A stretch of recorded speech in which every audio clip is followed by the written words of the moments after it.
this is about loyalties and beliefs. A lot of these people work in huge outlets.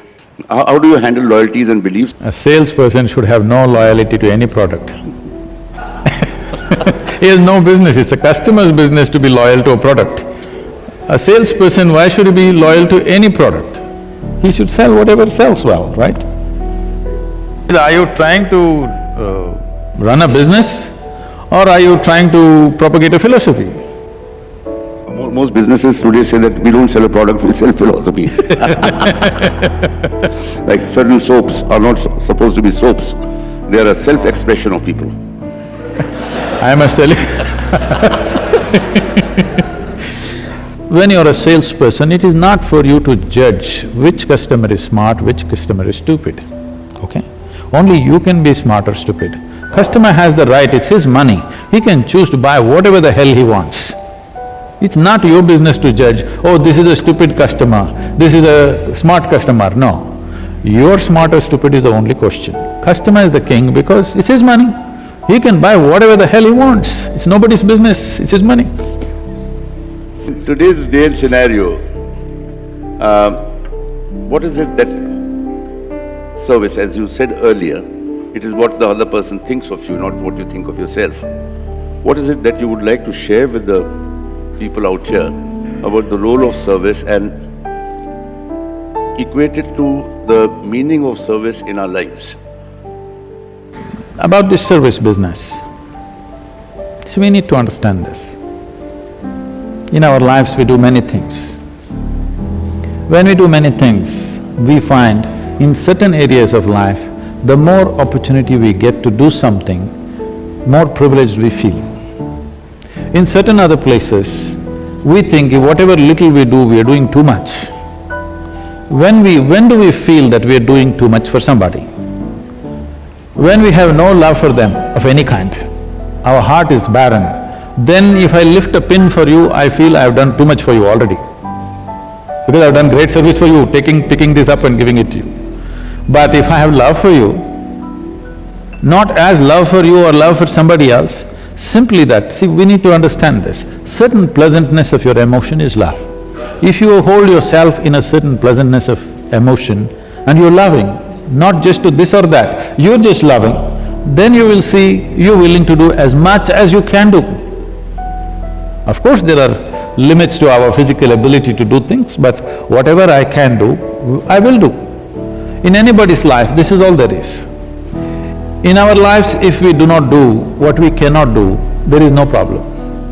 But in our lives, if we do not do what we can do, we are a disastrous life.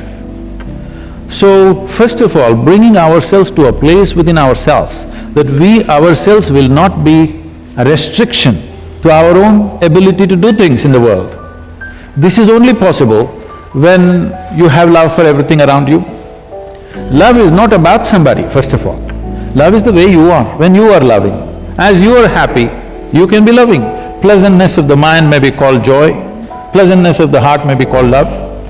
So if you are loving, then doing whatever you can do in a given moment is natural. If you do that, will the customer stay with you? Of course. But this is not a trick. We were conducting a program for the top 25 executives of Microsoft. There were 25 of them, two-day event, and I have 9 volunteers. Our volunteers are always on their toes doing everything possible that they can do. These people just look at them and say, Sadhguru, where do you get such people? You know, they're always looking for attrition. I say, no, you don't get such people, you got to make them. How do we make them? I said, you have to make them fall in love with you. How do we make them fall in love with us? I said, first you have to fall in love with them. They said, oh, they don't pay us for that. So in this context, if you work, now work will be a pain. On the surface, something else, your remunerations or recognitions may keep you going, but it will suck the life out of you. But if your work is an expression of who you are, if your work is an expression of your joy and your love in your life, you don't have to worry about service. Service exists only where the heart is barren. If your heart is full, for everything that comes in front of you, you will do your best. When you do your best, things will happen, both for him and for you. Above all, your life will get enriched with work. Activity will enrich you. Activity will not drain you. All of us in Isha Foundation, I have driven all of them into this kind of madness. Every day is 20 hours a day, 7 days of the week, 365 days. Today, a few thousand people have gotten into this state. All of them are on 7 days of the week. People think these people are… what are they, possessed with something? But joyfully they'll go around and do.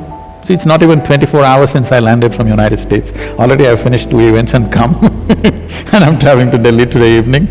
So people ask, are you trying to kill yourself? Anyway, you're going to die. Are you going to die of exhaustion or boredom? I don't want to die of boredom for sure, that's decided. I may die of exhaustion, but that's okay. At least you're doing what you really care to do. In your life, if you're constantly creating what you care to create, then you find you don't have to do any service. If I ask all of you, doesn't matter retail or wholesale you are, for yourself and for everybody around you, what is it that you want to create? To create a peaceful you, a joyful you, a loving you is what you're looking for, isn't it? You're trying to achieve it in so many different ways. Pleasantness within yourself, is it not very important? Hello? You want to be a pleasant life. What is it that you want from your life? You want your experience of life to be as pleasant as possible. You may call it peace, you may call it joy, you may call it pleasure, you may call it health, you may call it love, you may call it ecstasy. It doesn't matter what you call it, essentially different levels of pleasantness.